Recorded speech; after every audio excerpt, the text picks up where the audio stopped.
Oh my days, oh my days, oh my days, ladies and gentlemen, like a fine Hollywood suspense thriller, Chelsea takeover bid is turning out to be a blockbuster.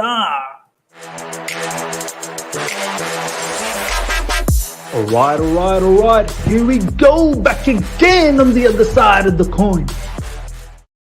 Welcome back to the other side of the coin, ladies and gentlemen. Your home for the Chelsea takeover bid. Latest updates. It's turning out to be a movie. We could probably one day look back at all of this situation and come up with a really fine script that I'm sure plenty of you guys would watch this epic movie down the track. Ladies and gentlemen, let's get straight into this without further ado. There's a plot twist. There's a plot twist. Roman strikes back, ladies and gentlemen. This is what's been happening in the last probably about 12 hours or so. Roman Abramovich can still scupper the Chelsea sale with sources insisting that he does not want to accept a bid from a country that has sanctioned Russian oligarchs. As you can see there, dailymail.co.uk, Abramovich not keen on Chelsea bids from United States and Britain. This is the headline. Roman Abramovich could yet push Chelsea into administration. Owner is prepared to scupper a sale to British or US buyers because the countries have sanctioned Russian oligarchs and the UK government is opposed to 2.6 billion Saudi bid. Ladies and gentlemen, let's take a backseat for a moment. You know what? Let's have a one-on-one. I want to ask each and every one of you guys to put yourself in Roman's shoe for a moment. Okay? If you're Roman and you're getting sanctioned left, right, and center, you've got 1.5 billion, not million, billion in money that you've injected on Chelsea Football Club, and the money that the club rightfully owes you, right? You're the owner and, you've injected money. The owner, but essentially the club owes that money back to you. Now, it's all well and dandy that Roman said that I don't want this 1.5 billion, right? He's come out publicly and said, I'm okay with that. You keep it. It's waived off. I want to ask each and every one of you guys, if this was your 1.5 billion, would you really waive that off? We're talking about 1.5 billion pounds, Great British pounds. And I've been thinking about this and I've not really vocaled it out. And I don't know how much of this dailymail.uk scenario could be true, but there is a reason to entertain this thought.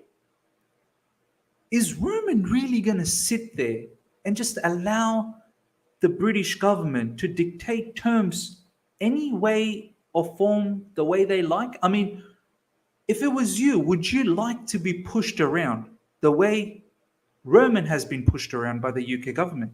After all, this is his club. This is his money. And he's literally getting forced out of this situation, something that he has loved and given so much effort and time and treated it like his baby. He ran the club like a fan would.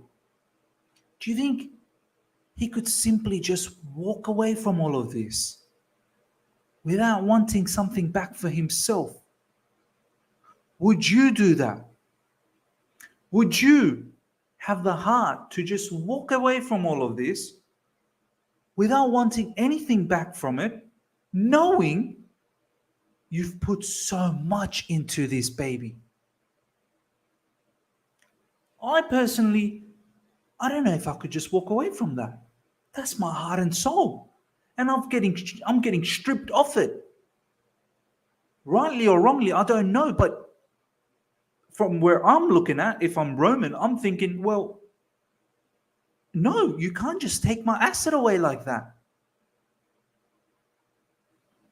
Let me sell it properly to whoever I want to sell.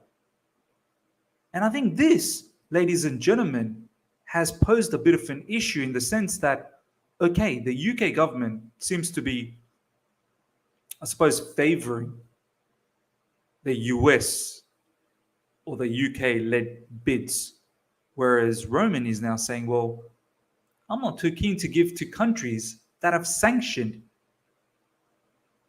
the Russians. I'm not willing to give away my club to those people that wants to see me in the mud. And I think this could turn out to be a bit of an issue. This could turn out to be a bit of a problem. Sources: the development means Chelsea could yet end up in administration, as the highest remaining bid from outside the US and Europe is likely to be from Saudi Media Group. Great news for Saudi Media Group, but there's yet another twist. Chancellor Rishi Sunak overseeing the process. The government is unlikely to back a Saudi approach given the recent backlash against Newcastle United's sale to an investment fund like linked to the Gulf nation's ruler. Now, I find this very hypocritical. You've recently, the members of the government, and even I think Boris Johnson himself has said, we welcome Saudi Arabian investments. UK people, we love Saudi investments. So how could the Chancellor, Rishi Sunak, overseeing the process, this whole process, because at the end of the day, government has imposed a sanction and they want to make sure nothing from this transaction is going towards Roman. So if this person who's overseeing the process is saying the government is unlikely to back a Saudi approach, well, we have a problem now. In one hand, you've got Roman supposedly not wanting to give away this particular, business of his baby to the US or British-led bidders because he feels, well, you've done wrong on me. Why should I give it to you?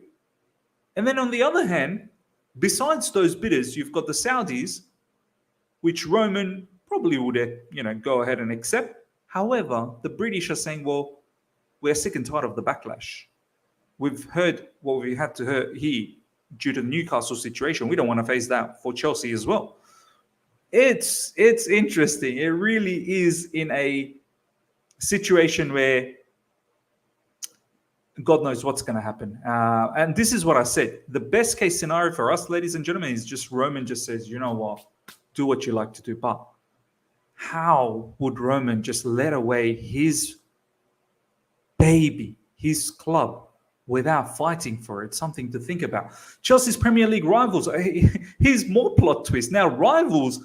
See, this is the thing, ladies and gentlemen. Every stakeholder out there is trying to take advantage of the situation. You've got the pundits who expressed themselves, in the last couple of weeks in the likes of Jamie Carragher, showing the hatred, the real hatred that he had for Chelsea all this time. And it was bursting out. Every stakeholder. Even Alan Shearer, I don't know what he's talking about. He's owned by the Saudis. I'm not sure what he's on about. Even he's showing anger. Now you've got other rivals within the Premier League, and it goes something like this. Chelsea's Premier League rivals are questioning whether owner Roman Abramovich can act on his promise to write off the club's 1.5 billion debt without breaking profit and sustainability rules. It further goes on to say, Chelsea have been clear that he can, but some clubs want the issue investigated, which could ultimately lead to a points deduction or the debt having to be repaid. Finally, it says it may not be treated as a debt for the purpose of an annual return under UEFA's financial fair play or the Premier League's profit and sustainability rules, and the large parts of the debt was entered into before Premier League or UEFA rules existed. So, look, a lot of the debts that we conjured up actually happened a lot, in the first probably 10 years or so, in the first 10, 11 years or so in Roman's tenure. Later on, the debts to Roman wasn't as substantial as the first 11 years. That's when the big sort of debts incurred. And these rules, the financial fair play, kicked on after the first 11 years. Now, here's the thing. In this particular case, they're saying that, well, there shouldn't be any reason. If Roman says that, look, I don't want any of my debts to be repaid, well, that's up to Roman. Because at the end of the day, this is known in the commercial terms as quasi-loans. You're the owner, You own a particular entity, you're giving your money, owner's equity, to your company so that it can run. It's capital, basically, right? And the idea is once it's sold, the proceeds will first pay off, the money that's owed to you, and whatever is remaining is the net, I suppose, the net proceeds. In this scenario, the issue is, well, the government has said, Roman, you can't take any of this money. So Roman is forced to wipe off his 1.5 billion debt. And so the total package, whoever comes in, whether it be 2 billion, 2.5 billion, 3 billion, 3.5 billion, whatever the sale is, Chelsea gets that money completely. Now, the rivals are saying, well, that's a bit unfair. You're meant to be paying that 1.5 billion in debt. All of a sudden, that debt's gone, and now you've got 3.5 billion. But what these rival fans don't understand, it's not us that's stopping this situation. It's literally the UK government that has put a sanction on money going anywhere near Roman. So what are we meant to do? How is it fair that we end up getting points deduction on the back of this if the rival fans complain? How is it fair? We would love to, if we get, let's say, a 2.5 billion offer or a 3 billion offer, we would like to take that 3 billion, to put 1.5 billion to pay off Roman and his debt, and keep the other 1.5 billion. That would have been the ultimate intention, but we're not allowed to do that. So how are you rival fans trying to put a blame on us when you really should be trying to put the blame on the UK government? And also, at the end of the day, it's Roman's money that he injected. He can very well say, well, I don't want that money. What are you going to do that? And then it's quasi-loan. It's not a loan that's been taken from a bank. It's owner's equity.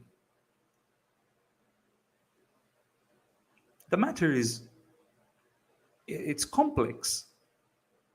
And these rival fans are trying to find loopholes to try and pin Chelsea down so that we can deduct points, when, to be honest, there is no loopholes. We've been struck by the government.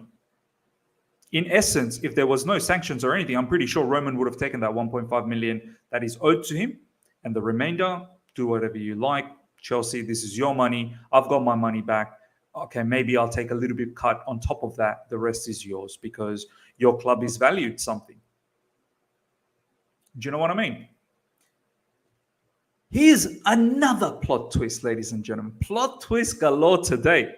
Everyone's getting found out. And I told you, no billionaire out there is ever clean. You only need to research a little bit, and before you know it, you're going to find something. But it starts off something like this. Mr. Nick Candy, he's been yapping a lot in social media, in events or whatnot. His PR is strong. His PR is definitely strong. There was a point where I took him seriously because he joined up with the Koreans, the Korean group that came through, and they called themselves the Blue Football Consortium. But I want to showcase this to you guys in regards to Nick Candy. Exclusive. Tuchel has done an incredible job at a very difficult time in the last few weeks. He's spoken brilliantly, behaved brilliantly, and is a true gent. It's one thing being a great manager. It's a different thing being a great human being. This guy, he's a talker. He is, oh my days. But look at this. Nick Candy says Frank Lampard went a bit too early. When you have a particular owner of a football club, or potential owner of a football club, talking the way he is, Nick Candy says Frank Lampard went a bit too early. My man, are you telling me you would have kept him on last season with all the issues that we were having? The way the football club was nosediving south, you would have had Lampard on when we were dwindling around 9th and 10th. You wouldn't have hired Thomas Tuchel. That, I'm not really sure how good your judgment is, because at Chelsea Football Club, I'm not saying don't be patient, but at the same time, when you see something is not working out anymore, and it wasn't just Frank Lampard's management in-game, it was outside the game, a lot of things were falling apart with the players.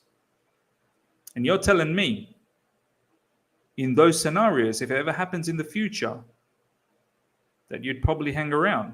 Or you're saying you're a little bit sentimental when it comes to this sort of situation because Frank was a player. I'm not sure how comfortable I feel about that. CFC Daily, ladies and gentlemen, this particular individual, he was on a madness. He's done the full research on the Ricketts family, and now he's found something on Mr. Candy, Nick Candy, the Candy Cane. The joke is up, Candy Cane. This is what he said. It's a quoted retweet from Harry York. I want to showcase this to you now, ladies and gentlemen. There's a lot of things here. Maybe we'll go from the top. Exclusive. PM attended a secret Tory fundraising dinner attended by at least one donor with Russian links on the night Putin invaded Ukraine. He told the approximately 75 attendees he needed to leave early to deal with the crisis. Gov and Wallace also there. Number 10 says, the event was a long-standing diary engagement. He was there only for the beginning and PM could not have known about invasion. But Western nations and Johnson personally had been warning for days it was imminent. Johnson gave an introductory speech citing the party's achievement in delivering Brexit and keeping Corbyn out of number 10. Gove then gave follow-up speech. There was an auction. Nick Candy, the billionaire property donor, bid $40,000 for a Brexit poster. ACC to the source, account to the source. Candy, now part of the takeover bid for Chelsea, was also heard discussing football and the club with Gov during the evening. Gov and Candy categorically reject suggestions they were discussing the potential implications of an invasion for the club plus Abramovich. Mr. Candy seems like he was eyeing this out when it was all unfolding with the whole Ukraine situation. I'm not quite sure whether he's actually interested to have Chelsea or whether he found an opportunity to really push this PR. It seemed like he was anticipating that something was going to happen to Roman Abramovich and he wanted to know about the club. It's something for you guys to think about. This guy, he seems very sneaky, very, very sneaky. Okay, last but not least, ladies and gentlemen, yet another one. Do you remember I was talking about that British consortium? I believe they're the, I'll just quickly show you guys. Sir Broughton, I think that was the name.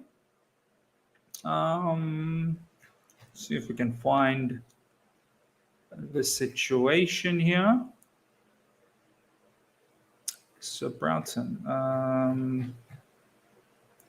We'll find it. Bank board, where is it? Let's go. Yeah. A Chelsea fan has thrown his weight behind a consortium led by British businessman Sir Martin Broughton that lodged a takeover proposal on Friday evening. So this is Seb Coe. Now I want to showcase you the story. Mail continues tonight regarding Seb Coe has been declared completely unsuitable for a Chelsea takeover bid because of his media company's relationship with an imprisoned Russian oligarch.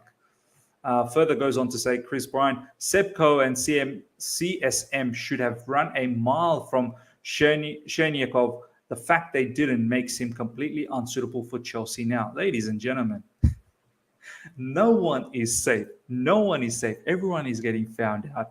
There are some bids that's come through and they've got issues. They've got history.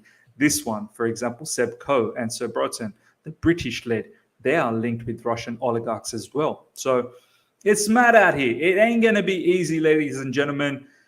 Let me know how you feel about all of these stories. Let me know how you feel about if Roman actually poses, a situation where he feels, well, I don't want to just run away from this. I want to make sure that, I'm able to sell to who I want to sell to. Let me know what you think about the whole situation. If you've enjoyed this, smash the like button. If you're here for the first time, subscribe, hit the bell notification to stay in touch with all my content. Until next time, see ya.